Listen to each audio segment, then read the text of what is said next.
11월 1일 라이드 앤 딜라이트 말씀 묵상 시작하겠습니다. 사랑하는 주님, 오늘도 우리에게 베푸시는 주님의 은혜로 살아갈 힘을 얻습니다. 주님께 감사와 찬양을 올려드립니다. 주님을 더 깊이 사랑하고 찬양하며 사는 하나님의 백성으로 살기를 소망합니다. 우리를 긍휼히 여기시고 능력의 손으로 붙잡아 주옵소서. 오늘도 우리를 성령으로 충만하게 하셔서 우리가 주님의 말씀을 읽고 묵상할 때 깨닫게 하시고 말씀에 순종하며 살게 하옵소서. 예수님 이름으로 기도합니다. 아멘.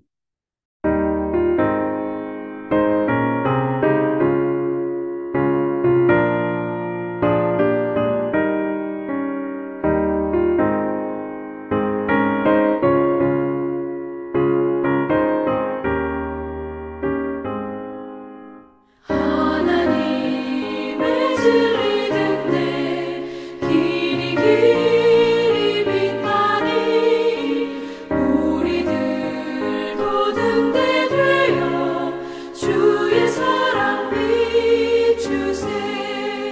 우리 작은 불을 켜서 험한 바다 비추세. 물에 빠져 헤매느니 건져내어 살리세. 죄의 밤은 깊어가고 성난 물결 설렌다. 어디 불빛 없는다고 찾는 물이 많구나. 우리 작은 불을 켜서 험한 바다 비추세. 물에 빠져 헤매느니 건져내어 살리세.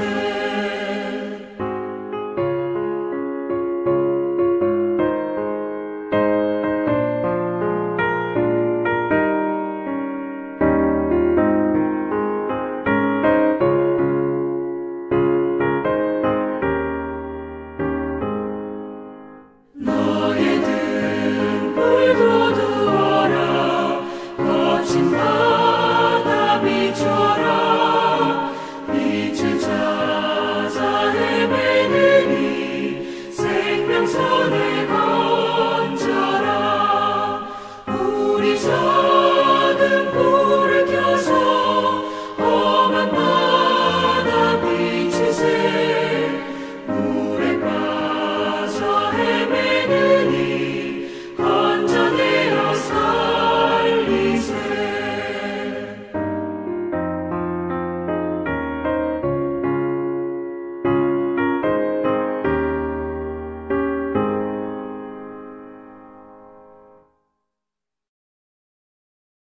마가복음서 11장 12절에서 25절까지의 말씀입니다. 이튿날 그들이 베다니를 떠나갈 때 예수께서는 시장하셨다. 멀리서 잎이 무성한 무화과 나무를 보시고 혹시 그 나무에 열매가 있을까 하여 가까이 가서 보셨는데 잎사귀 밖에는 아무것도 없었다.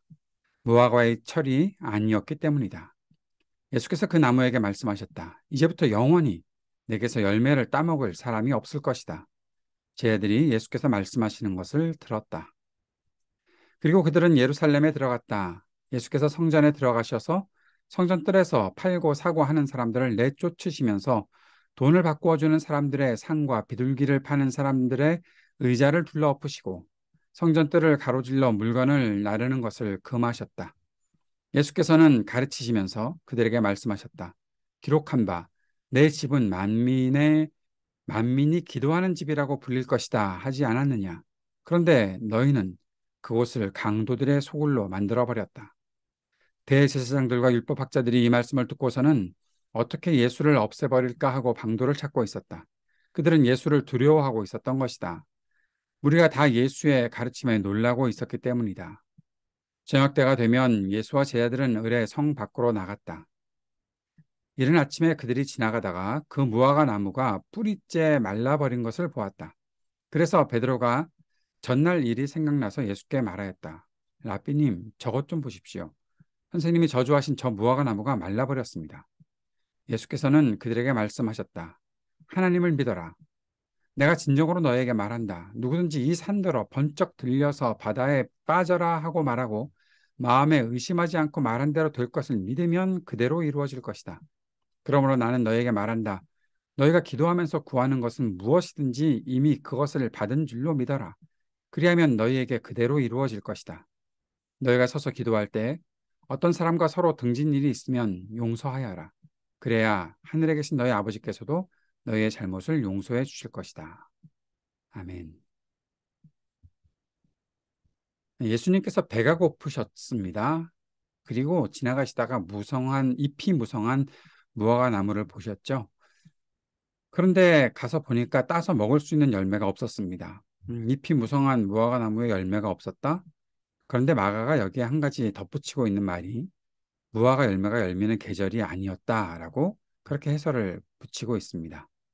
그런데 예수님께서 그 무화과 나무를 저주하셨습니다. 아직 열매가 맺힐 때가 아닌데 열매가 없다고 나무를 저주하셨다? 결론적으로 뒷부분에 가보면 그 무화과 나무가 뿌리째 말라버렸다고 했는데 예수님 너무하신 거 아니야? 라는 그런 생각들을 하게 되죠. 왜 이런 일이 있었을까? 왜 예수님은 이런 일을 하셨을까? 그런데 여기서 우리가 초점을 맞춰야 되는 것은 예수님께서 열매 없는 무화과 나무를 말라버리게 하셨다라는 그것에 초점을 맞추면 되지 않고 그보다 더 중요한 것은 이 무화과 나무가 앞과 뒤로 등장할 때 그 가운데 있었던 사람들이 소위 성전 청결 사건이라고 말하는 그 제목이 별로 마음에 들진 않지만 그렇게 말하는 그 사건이 초점이 맞춰져야 된다는 것이죠. 무화과나무를 저주하신 일과 성전 뜰에서 장사하는 사람과 돈을 바꾸어 주는 사람들을 책망하면서 가르치셨던 이 일들, 이것이 바로 샌드위치 구조로 이해되어 있어야 한다라는 겁니다. 샌드위치가 뭔지 아시죠?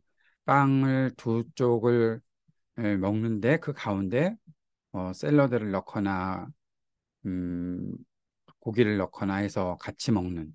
중요한 건 그 가운데 있는 거죠. 빵만 먹으려고 그렇게 먹는 사람은 없겠죠. 그렇기 때문에 그 가운데 있는 것이 중요하다는 겁니다.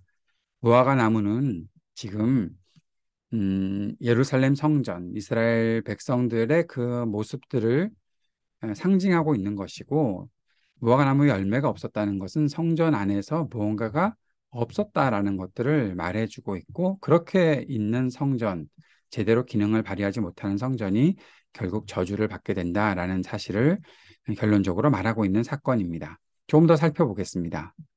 무화과 나무가 이렇게 앞과 뒤에 등장하고 가운데 성전 사건이 등장하니까 중요한 것은 성전에서 일이다라고 말씀드렸죠.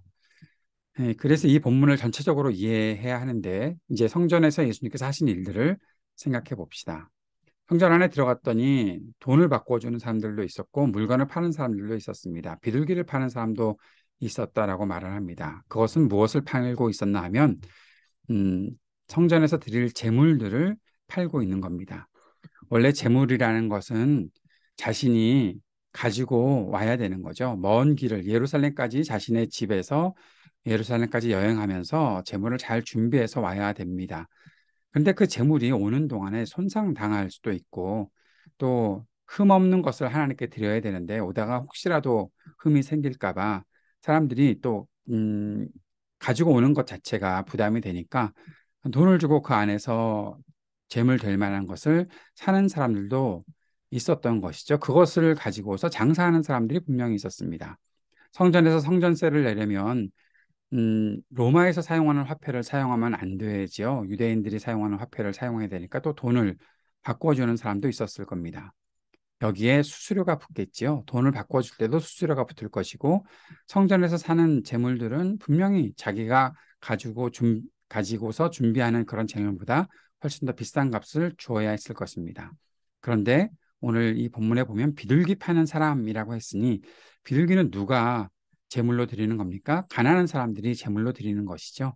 그러니까 여기서 마가가 더 초점을 맞추고 있는 것은 가난한 사람들이 성전에 들어와서 비싼 돈을 내고 제물을 사야 되고 성전세를 내기 위해 또 비싼 수수료를 내고 그 돈을 바꿔야 하는 그런 일들이 분명히 있었다라는 것들을 보여주고 있는 거죠. 예수님께서는 그래서 그들을 향해서 장사하는 사람들뿐만 아니라 그 장사하는 사람들 뒤에서 그 이익을 그대로 먹고 있는 이 유대 종교 지도자들, 대제사장들, 율법학자들을 비롯한 이 종교자들에 대해서 책망하시는 겁니다. 그들에게 말씀하신 것이 무엇입니까? 너희가 하나님께 기도하는 이 집을, 만민이 기도하는 집을 너희가 강도의 소굴로 만들었다라고 말씀하시는 겁니다. 그들을 책망하고 계시는 것이죠. 가난한 사람들과 죄로 인해서 마음의 고통을 받고 있었던 사람들이 이제 주님 앞에 나와서 제사를 드리고 해방을 얻고 자유를 얻고 하는 그러한 주님께 기도의 응답을 받고 하는 그런 일들이 있어야 되는 곳에 와서 용서와 자유와 회복을 얻어야 하는 그 길에서 그들이 다른 억압들을 하고 있어서 사람들의 마음에 원망이 생기게 했으니 성전이 예루살렘 성전의 제대로 된 기능을 발휘하지 못하고 있는 것을 예수님께서 책망하셨던 것이죠.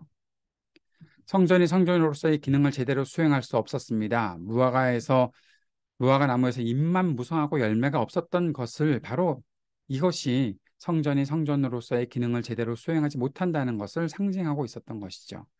하나님께 기도하며 하나님의 임재를 경험하는 곳으로 이 탐욕을 바라는 사람들이 이 하나님의 임재가 있어야 되는 성전을 그렇게 만들지 못하고 있는 겁니다. 그것이 바로 무화과 나무로 상징되었던 것이죠. 무화과 나무가 말라버린 것을 보고 제 아들은 놀랐습니다. 그런데 예수님께서 이상한 말씀하십니다. 하나님을 믿어라. 그리고 기도하라. 그래서 기도하면 뭐 산도 들려서 바다에 던져진다. 그런 말씀을 하십니다. 믿음으로 구하면 모든 일들이 이루어질 것이다라고 말씀하시는 것이죠. 그러면 지나가다가 내가 나무에 열매가 없어서 뭐 저 나무가 사과나무네. 사과나무에서 사과를 따먹으려고 했는데 사과가 하나도 없네. 에잇 말라버려라. 그러면 사과나무가 마를 수 있다. 예수님이 그런 것들을 가르쳐주고 계신 것일까요? 우리 마음에 들지 않는 것을 향해서 저주를 퍼부으면 다 저주받고 다 말라서 무너질 것을 예수님께서 지금 그런 기도를 가르쳐주고 계시는 것일까요? 예수님께서는 무엇이든지 믿고 구하면 이루어질 것이라고 말씀하시는데 믿고 구하는 것이 과연 무엇인지 믿고 구하고 받아야 하는 열매가 무엇인지 궁금하지 않습니까? 무엇을 해야 될까? 그런데 이 말씀을 이렇게 결론 짓고 계십니다. 25절입니다. 너희가 서서 기도할 때 어떤 사람과 서로 등진 일이 있으면 용서하여라. 그래야 하늘에 계신 너희 아버지께서도 너희의 잘못을 용서해 주실 것이다. 기도하라고 하셔놓고 용서하라고 말씀하십니다. 우리 요한일서를 공부할 때도 이것에 대해서 함께 공부했었죠. 마태복음 18장을 제가 여러분께 소개해 드릴 때도 이것을 말씀드렸죠. 주기도문에서도 마찬가지였죠. 기도가 가르쳐지고 난 다음에 꼭 예수님께서는 용서할 것에 대한 말씀을 하십니다. 자, 다시 한번 우리 이 본문을 생각해 봅시다. 성전에서 우리가 받아야 되는 은혜는 무엇입니까? 하나님께서 내게 용서를 베푸셨다라는 사실을 우리가 경험하는 것이죠.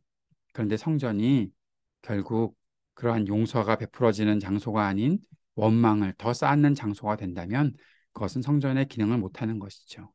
하나님께 기도하는 집에 나아가서 기도할 때 무엇을 구해야 합니까? 내 욕심, 내 계획, 내가 이루고 싶은 일들 그런 것들만 구하는 것 그거 아니죠. 하나님께서 우리에게 요청하시는 것은 예수님께서 오늘 본문을 통해서도 요청하시는 것은 우리가 용서하며 살아야 할 것을 말씀하고 계셨던 것입니다. 사랑하는 여러분, 우리의 기도는 우리가 하나님의 임재를 충만히 경험할 때는 그 안에서 서로를 용서하고 화합하는 일을 향하는 그러한 삶이 있어야 된다는 것이죠. 기도가 내가 원하는 것을 얻는 도구로만 이용되는 것 아니고 내가 함께해야 할 형제 자매를 위해 사랑과 긍휼을 베풀 수 있는 기도가 되어야 한다는 사실을 우리가 기억해야 할 것입니다. 성전 안에서 하나님의 임재를 경험하는 사람들이라면 주님께 예배하면서 하나님의 임재를 경험한다면 그 사람은 누군가의 등을 쳐서 무엇을 빼앗는 탐욕을 버려야 할 것입니다. 용서하고 포용하고 화해하고 연대로 나아갈 길을 열어야 할 것입니다. 하나님의 임재는 우리가 서로의 손을 잡는 것으로 귀한 열매를 맺게 할 것입니다. 그 사실을 믿고 오늘도 주님 앞에 기도하는 그리고 주님의 임재를 경험하는 우리의 삶이 될 수 있기를 바랍니다. 함께 기도드립시다. 하나님의 임재를 경험하는 사람답게 사람들을 향해 마음을 열고 포용하고 연합하는 가치 있는 삶을 살게 하소서. 함께 기도드립시다. 그리고 하나님 나라 복음의 일에 우리가 쓰임받으며 살게 하옵소서. 기도합시다.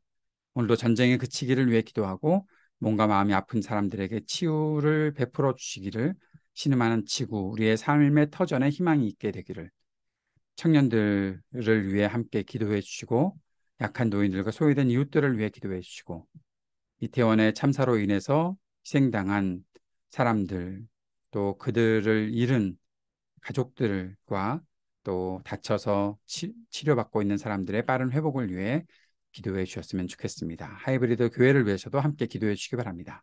함께 기도드리겠습니다.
하늘에 계신 우리 아버지여, 이름이 거룩히 여김을 받으시오며 나라가 임하시오며 뜻이 하늘에서 이루어진 것 같이 땅에서도 이루어지이다.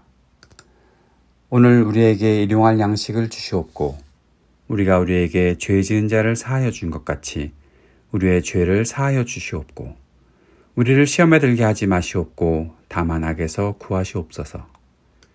나라와 권세와 영광이 아버지께 영원히 있사옵나이다. 아멘.